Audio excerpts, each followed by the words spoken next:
Question 6, 6a. We have 4x equals to negative 14. To solve for x, we can just divide both sides by 4. So your 4 get crossed out. 4 over 4 is just 1. So you have 1x equals 2. We can simplify 14 over 4 into 7 over 2. Right, I can divide both the numerator and denominator by 2. B, 4y equals to 4. So same idea. To solve for the variable, I can just divide both sides by the coefficient of the variable. In this case, it is 4. So the number in front of the variable is called the coefficient. And then I get y equals to 4 over 4 is 1.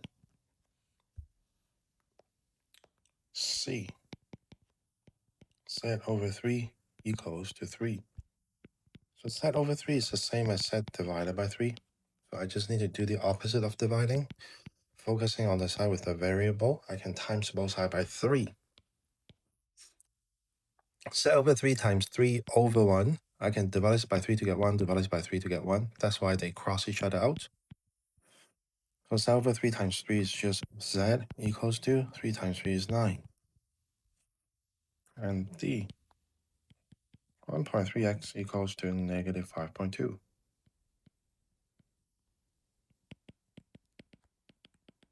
We can divide both sides by 1.3 to get x equals to 5.2 divided by 1.3 is 4. So this will be negative 4.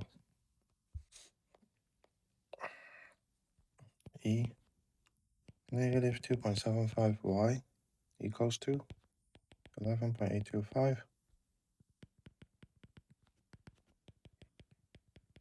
We can divide both sides by negative 2.75 to get y equals. So I'm going to type this into the calculator.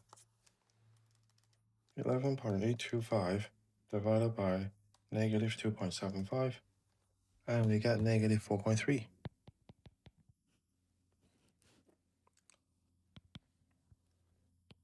F, negative 3 over 2, z equals to 9 over 4. So whenever I get a fraction as my coefficient, I would just times both sides by the reciprocal of this fraction, so 2 over negative 3. Because these 2 will get crossed out, these negative 3 will also get crossed out. So by timesing both sides by the reciprocal, we are able to isolate the variable. So I just have c equals, divide this by 3 to get 1, divide this by 3 to get 3, and then dividing this by 2 to get 1, dividing this by 2 to get 2. So our final answer is just negative 3 over 2. G, negative x equals to negative 1.5. So this time we can simply divide both sides by negative 1 to get rid of the negative, and we get x equals to 1 and 1.5. Just negative over negative is positive. And then h, 7 over 9, y equals negative 14 over 27. Same idea. This time we see a fractional coefficient. So what we want to do is just times both sides by the reciprocal of this fraction, which is 9 over 7.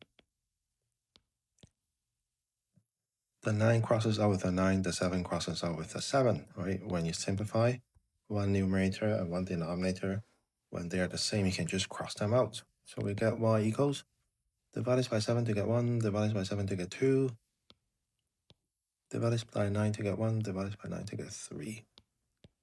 So final answer is negative 2 over 3.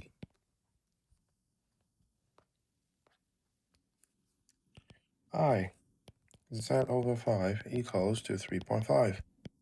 Z over 5 equals to 3.5. We can times both sides by 5 to get rid of this denominator 5. So we get z equals 3.5 times 5 is 17.5. J, negative 5 and 1 over 7x equals to 1 and 13 over 14. So I can first convert the left-hand side and the right-hand side into improper fractions. I get negative 36 over 7x equals to 27 over 14.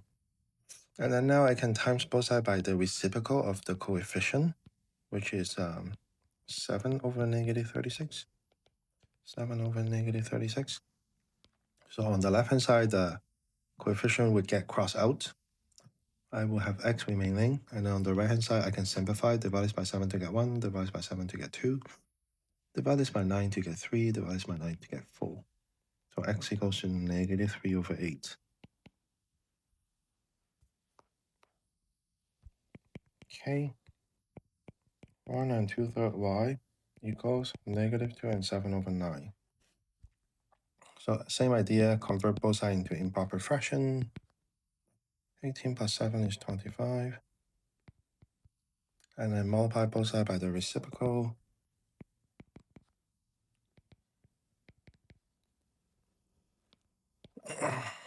We get y equals, divided by 5 to get 1, divided by 5 to get 5, divided by 3 to get 1, divide 9 by 3 to get 3. We get y equals to negative 5 over 3. And L, negative 3 and 2 over 5z equals to negative 11 and 1/3. So we get negative 17 over 5z equals to negative 34 over 3. And we can multiply both sides by the reciprocal, just 5 over negative 17. So the coefficient get crossed out, we get z equals, divided by 17 to get, divided by 17 to get 1, divided by 17 to get 2. Negative, negative is positive, so this will be positive 10 over 3. And that's it for question 6. I'll see you guys in question 7.